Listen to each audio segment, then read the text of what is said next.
Mwambia Nick, angalia, nimekupenda na nakutaka. Mimi nataka ukue penteni wangu, manake mzee wangu hayupo.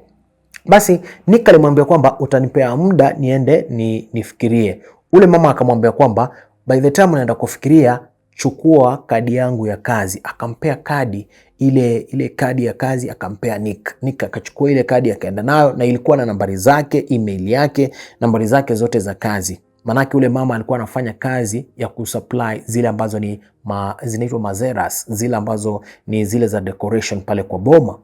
So Nick akatoka, Nick akaenda, Nick anasema nilikaa siku 2, ule mama nikaona ananipigia simu. Ikawa kwamba wameanza kuongea kwenye WhatsApp, wanachat, and within like 3 to 4 days anasema kwamba ule mama alianza kumtumia picha za uchi, akimuonyesha uchi wake.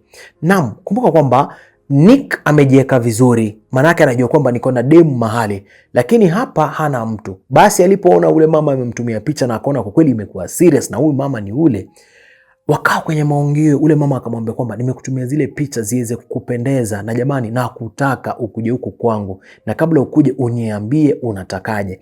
Nika akamwambia kwamba mimi sina chochote ambacho nataka, manake niko na kazi ambayo inaniridhisha kwa sasa, sina mtoto, kazi ambayo nafanya saizi na save, nafanya savings zangu ili niweze kuongezea wazazi wangu. Niende wapi? Niingie campus.